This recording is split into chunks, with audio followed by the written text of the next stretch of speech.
Բարևձեզ։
Մոտեցեք ստեղ, երկրորդ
մոտեցեք ստեղ, չէ, երկրի մեր ավելորդ խապիկ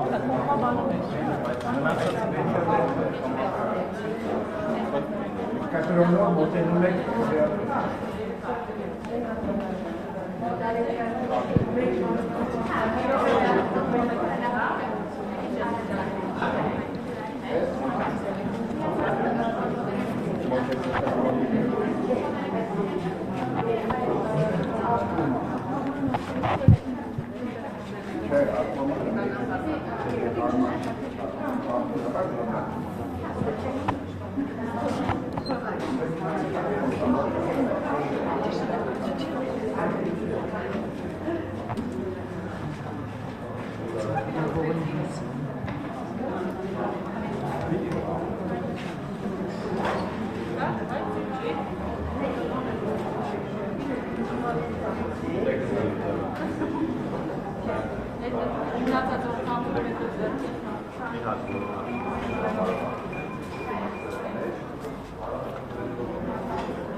Վազենք էստեղ հերի արանք։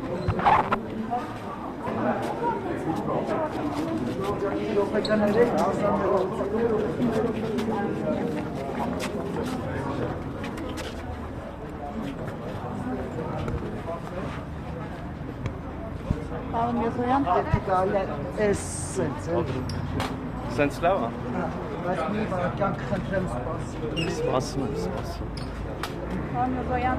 հանուն ինչպեսի Հայաստանի կատարեցիք ձեր քվեարկությունը։ Նախ հանուն խաղաղության, հանուն ինքնիշխան Հայաստանի, հանուն զարգացող Հայաստանի։ Ներկանգնեցիք խաղաղությանը։ Բնականաբար եւ այո եւ շատ ընդգծված կերպով։ Շատ լավ, ընդհանուր առմամբ նաև քաղաքացիների ծաղկալիքները որոնք են այսօր թե մասնակցության, թե նաև ընդհանուր Հայաստանի ապագա որոշելու առումով։ Անկեղծ ասած, ես վստահ եմ, որ շատ բարձր մասնակցություն կլինի եւ դա իմ տպավորությունն է նաեւ քարոզորշավի ընթացքում ստացած։ Մարդիկ շատ հետաքրքրված են ընտրություններով, մարդիկ շատ հետաքրքրված են եւ գիտակցում, որ իրենց ձայնը պիտի ասեն եւ իրենց յուրաքանչյուր մարդու յուրաքանչյուր ձայնից կախված է մեր երկրի ապագան։ Ես այս ընկալումը շատ տեսել եմ մեր հանրության, մեր քաղաքացիների շրջանում։ Դրա համար կարծում եմ, որ շատ մեծ մասնակցություն կլինի բարձր եւ նաեւ կարող եմ ասել, որ մեր ժողովուրդը շատ իմաստուն է եւ իսկապես բոլոր նրբությունները, բոլոր մարտահրավերները շատ լավ գիտակցում է եւ նաեւ դրա համար վստահ եմ նաեւ թե ինչպիսի ընտրություն կանի, բայց թերևս տեղամասի մոտ չարժի չեմ կարող օրենսդրություն սահմանափակում ավելի մանրամասն ասել։ Պարոն Միրզոյան, արդյոք այս ընտրությունների արդյունքները կարող են բեկումնային լինել խաղաղության պայմանագրի ստորագրման ու հետագա սահմանազատման գործընթացի ընթացակարգերի վրա։ Բեկումնային այն առումով, որ ես կարծում եմ, որ այս ընտրություններում Հայաստանի Հանրապետության քաղաքացիների ճնշող մեծամասնությունը կողմ կքվեարկի խաղաղությանը եւ այս առումով եւս մի անգամ Հայաստանի ժողովուրդը ամբողջ աշխարհին ցույց կտա, որ նվիրված է կիսում է խաղաղության օրակարգը, նվիրված է խաղաղությանը, բայց նաեւ մյուս շերտը խաղաղություն միայն խաղաղություն չի, խաղաղությունը բերում է իր հետ նաեւ ավելի ամուր ինքնիշխանություն, խաղաղությունը բերում է իր հետ նաեւ տնտեսական զարգացման նոր հնարավորություններ, մենք այս մասին շատ խոսել ենք նաև քարոզարշավի ընթացքում, նաև դրանից առաջ, հետևաբար սա լայն ըմբռնում ունի մարդկանց շրջանում եւ իրենք այդպես են քվեարկելու եւ այս առումով այո բեկումնային կլինի, բայց նաև նախկինում էլ առիթ եղել է եւ ժողովուրդը վերահաստատել է քանիցս ցույց տվել է իր նվիրվածությունը այս օրակարգին Սա ուղղակի եւս մեկ հնարավորություն է դա sense ավելի ընդգծված ամուր կերպով վերահաստատելու։ Իսկ ինչպես կանդրադառնա Հայաստան-Եվրամիություն հարաբերությունների հետագա ընթացքի զարգացման վրա։ Դե տեսեք, հաշվի առնելով, որ ուժերի ընտրություններին մասնակցող ուժերի մի մասը այնուամենայնիվ կոչ էր անում ուղիղ կամ մի քիչ ավելի միջնորդավորված դադարեցնել Եվրոպական միության հետ հարաբերությունների խորացման այն քաղաքականությունը, որ մենք ենք վարում, այս առումով քաղաքացիների աջակցություն նաև ժողովրդավարությանը, նաև Եվրոպական միության հետ հարաբերությունների խորացման, այո, նույնպես այս կոնտեքստում նույնպես քվեարկություն նշանակություն կունենա։ Պարոն նախարար, տեսեք, չէ՞ որ մենք ասում ենք հավասարակշռված եւ հավասարակշռման քաղաքականություն, մենք նաև հանդես ենք գալիս ԵՄ-ի հետ հարաբերությունների խորացման օգտին, մյուս ուժերը շատ ավելի ընդգծված կոնկրետ, ասենք, Ռուսաստանի Դաշնության հետ ավելի խորը հարաբերությունների օգտին, մեր համոզմամբ այդ խորը բավականաչափ խորն են այդ հարաբերությունները եւ ընդհանուր առմամբ շատ ավելի հավասարակշռման կարիք կար։ Իսկ օտարերկրյա պետությունների կողմից մեր այս ընտրությունների վրա հնարավոր ներգործությունը ինչպես է գնահատում պարոն նախարար, եւ մասնավորապես օրինակ հենց Ռուսաստանի մասից, Ռուսաստանի կողմից, նաեւ հենց այդ Կիրիենկոյի գրասենյակի կողմից, հայտարարությունները, նաեւ այդ հնարավոր ներգործության փորձերը մեր այս ընտրությունների վրա տեսանք այդ հայտարարությունները, տեսանք, չգիտեմ, իրենց անվտանգության խորհրդից տարբեր պաշտոնյաների պատգամավորներ, մեդիա եւ փորձագիտական հանրույթի ներկայացուցիչներ պարբերաբար անընդհատ արտահայտում են շատ ընդգծված կերպով եւ Հայաստանի իշխանություններին քննադատող, երբեմն բավական սուր խոսքերով տեսանք նաև որոշակի ուղղորդման փորձեր, տեսանք տնտեսական սանկցիաներ, չգիտեմ, ծաղիկների, մուտքերի, բանջարեղենների, ջերմուկի արգելք, որը որ ասենք ուզես թե չուզես որոշակիորեն մտքիդ մեջ կապում ես ընտրությունների հետ, որովհետև խնդիրները որ բարձրացնում են նաև նախորդում շրջաններում են եղել այս կամ այն չափով Ես կարծում եմ, որ Հայաստանի եւ Ռուսաստանի հարաբերությունները որոշակի առողջացման կարիք ունեն եւ մենք հույս ունենք, որ ընտրություններից հետո հատկապես մեր ռուսաստանցի գործընկերների հետ առողջ կառուցողական մթնոլորտում կարող ենք այդ հարաբերություններում եւ առողջացնել եւ քննարկել եղած խնդիրները, որոնք ցանկացած երկու հարաբերություններում լինում են ժամանակ առ ժամանակ եւ նաեւ գտնել լուծումներ, որը ձեռնտու կլինի եւ Հայաստանի Հանրապետությանը եւ Ռուսաստանի Դաշնությանը։ Մի բան այսպես բազային որպես բան ասեմ, գիծ կամ չգիտեմ հիմք այդ խոսակցության համար ռուսաստանցի մեր գործընկերները պետք է ինչպես մենք իրենց, այնպես էլ իրենք մեր ինքնիշխանությանը եւ ինքնուրույն որոշումներ կայացնելուն եւ նաեւ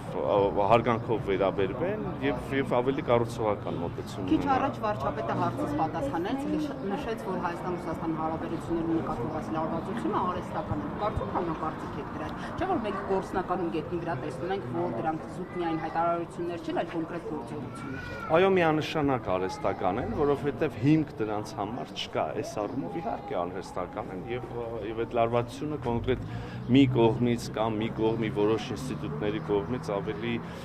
ուրեմն ավելացվում է կամ համենայն դեպս այդպիսի դրսևորումներ տեսանք, բայց իրական հիմք այս ամեն ինչի մեջ չկա, այդ առումով այո արհեստական է։ Պարոն Մինչոյան, եթե այս ընտրությունների արդյունքներով հնարավոր չլինի բացարձակ մեծամասնություն կազմել, արդյոք կոալիցիա կազմելու մտադրություն կլինի եւ որոնք կլինեն քաղաքացիական պայմանագրի համար այն կարմիր գծերը, որոնք չեն։ Ողջ հարգանքով հանդերձ լրացում ներողություն եմ խնդրում պարոն Միրզյան եւ որպես լրացում երկրորդ փուլի հնարավորություն արդյոք տեսնում։ Ողջ հարգանքով հանդերձ տեսական քննարկումներին, հարցադրմանը այնուամենայնիվ ես ավելի քան վստահ եմ, որ մենք կհավաքենք անհրաժեշտ մեծամասնությունը առանց կոալիցիայի ուղիղ եւ միայն քաղաքացիական պայմանագրի ուժերով կառավարություն ձևավորելու եւ խորհրդարանական մեծամասնություն ձևավորելու։ Ավելի կոնկրետ կասեք, ինչ եք նախատեսում հայ-ռուսական հարաբերությունների ներկա լարվածությունը թոթափելու համար։ Ասեցի արդեն, մենք ավելի հանգիստ կառուցողական առողջ մթնոլորտում մեր գործընկերների հետ կքննարկենք, խնդիրները լուծումներ կգտնենք, չեմ կարծում այսօր եւ այս պահը եւ այս վայրը պատեհ է շատ ավելի մանրամասն է թեմային անդրադառնալ։ Պարոն նախարար, որպես թիմի անդամ նաև քաղաքական, ուզում եմ հարցնել, օրինակ ընտրական օրենսգրքի փոփոխությունների անհրաժեշտություն չեք տեսնում արդյոք։ Սա հարցում եմ այն իմաստով, որովհետև համացանցն ու լրատվամիջոցները ողողված են տեսանյութով, թե օրինակ Կուրսկից, Տաբոլսկից կամ չգիտեմ Ռուսաստանի տարբեր երկրամասերից, քաղաքներից ու չգիտեմ որ աուլներից մարդիկ գալիս են հենց կոնկրետ միայն քվեարկության համար ու նաև հայտարարում են, որ Տոմսոն գրպաններում դրած է քվեարկել ու գնան, որ բարդություններին այստեղ չլինեն հանկարծ երեխաների հետ։ Սա նորմալ է համար, որ կարող են գալ նաև օրինակ այդ երկխաղաքացիության մասով, չգիտեմ, ինչ որ ձևով սահմանափակելու քվեարկության հետ կապված նրանց իրավունքը։ Այս առումով չպետք է վերանայվի նաև ընտրական օրենսգիրքը, որպեսզի չգան քվեարկեն, հետո մեզ թողեն ինչ որ իրենց կատարած ընտրության հետևանքների առջև։ Նայեք, օրենսդրությունները մշտապես բարելավման կարիք ունեն, դա մշտական գործընթաց է, այդպես չկա որ որևէ ոլորտի որևէ օրենք ընդունվի եւ դրանով առհավետ կարգավորվի այդ ոլորտը։ Հիմա ձեր այնպես որ ընտրական օրենսդրությունն էլ վստահ են բարելավման կարիք կունենա եւ այս ընտրությունները նոր ուրեմն ուղղություններ ցույց կտան, թե որտեղ եւ ինչ կերպ է պետք բարելավել։ Ինչ վերաբերում է կոնկրետ հարցին, ապա մաքուր իրավական առումով Թերևս նորմալ է, այդ մարդը, որ այդ հայտարարությունը անում է, որ ես գալիս եմ մի քանի ժամով քվեարկեմ եւ այստեղ հետաքրություն չունեի այդ մարդը եւ չգիտեմ, վստահ որ ինչ որ խառնվելու է իրար իրավիճակ եւ ուզում է մի քանի ժամով գա, քվեարկի եւ իր ընտանիքի հետ գնա, սա քաղաքական առումով միանշանակ նորմալ չի, սա անպատասխանատվության, չգիտեմ, մեր բոլորի վրա թքած ունենալու շատ ուղիղ դրսևորում է, ես չեմ կարող այդ մարդուն հասկանալ առհասարակ, բայց կրկնում եմ, իրավական առումով նա իրավունք ունի այդ գործողություն անի, գա այսօր քվեարկի գնա։ Հիմա այստեղից հետևություն։ Այո, ես կարծում եմ, սա չի քննարկվել դեռևս քաղաքական թիմում, քաղաքացիական պայմանագիր կուսակցությունում կամ այլ ձևաչափով, կամ առնվազն ես այդպիսի քննարկումներից տեղյակ չեմ, բայց իմ մասնավոր կարծիքը, որը ձևավորվեց եւ շատ ամրապնդվեց այսօր ընթացքում, նաեւ ձեր նշած այդ մարդու հարցազրույցից է այն է, որ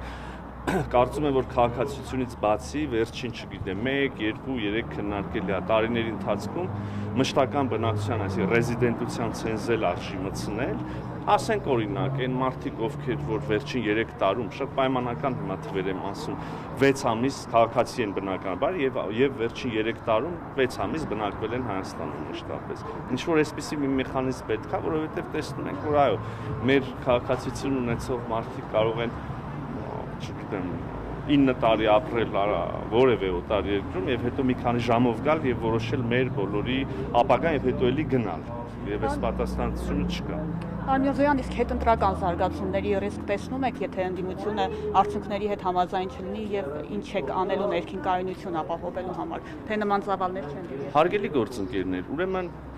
որոշիչը Հայաստանի Հանրապետության քաղաքացու ձայնը։ Եթե Հայաստանի Հանրապետության քաղաքացիները հստակ եւ աներկբա կերպով քվեարկության միջոցով իրենց դիրքորոշումը հայտնում են եւ ձևավորվում է կառավարություն, այն պակաս ձայներ ստացած ուժերի կողմից եւ ընտրությունների ընթացքը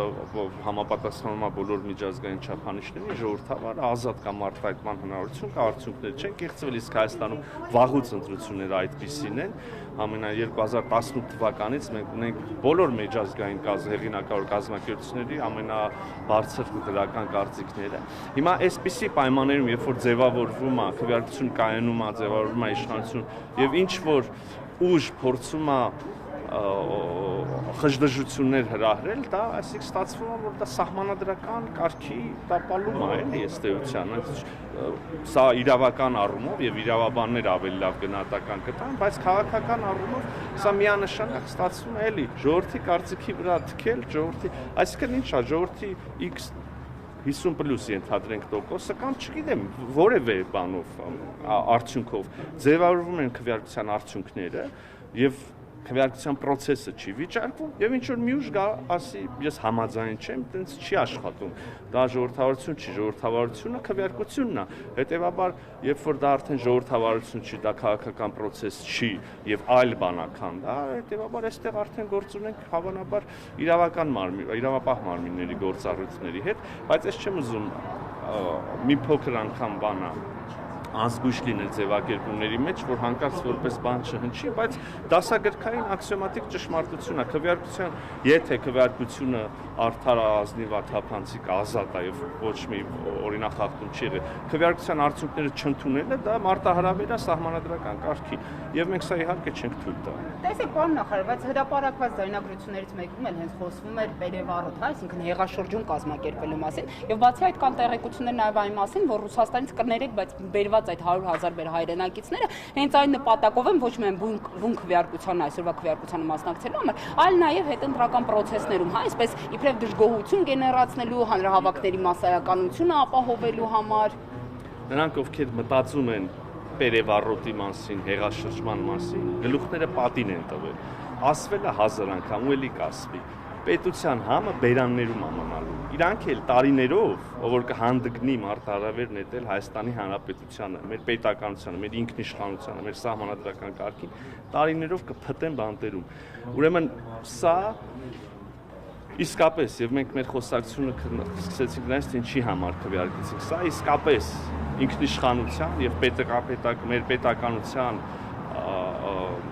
ձևը, կերպը եւ ապագան եւ ընդհանրապես լինելիությունը որոշելու քվեարկությունն է եւ նրանք, ովքեր մարտահրավեր կնետեն մեր պետականությանը, մեր ինքնիշխանությանը, մեր ժողովրդավարությանը, գլուխները պատին կտան, իսկ դրանից լավ ձևակերպում չեմ կարող գտնել։ Պետության համը բերանները կմնա։ Եվ Լուկաշենկոյին արձագանքն է, պարոն նախարար, մասնավորապես հայտարարում էր, թե Հայաստանը գնում է ուկրաինացման եւ դրա հետևանքները եւս շատ ծանր են լինելու Հայաստանի համար, հավանաբար նկատի ունենալով հենց Եվրոպական միության հետ կամ առհասարակ այսպես հավաքական բազմից սա հայտարարել, բայց հատկապես նաեւ այս նախընտրական փուլում էին տեսնում, որ նրանց կողմից, հա, Ռուսաստանի կողմից, Բելարուսի կողմից էլ հայտարարությունները կոշտ էին։ Ասում է ուկրաինացման եք գնում։ Դե ափսոսանքով նկատում եք, որ այդ մարդը առաջի անգամ չի, որ հակահայաստանյան հայտարարությունները անում, ընդհանրապես կարող եմ համեստաբար ինքը նախագահ, ես արտաքին գործերի նախարար, այսպես համեստաբար խորհուրդ տամ ավելի շատ իր պետության մասին եւ իր պետության ինքնիշխանության եւ ընտրած ճանապարհի մասին մտածել։ Շնորհակալ եմ։ Լավ օրվա։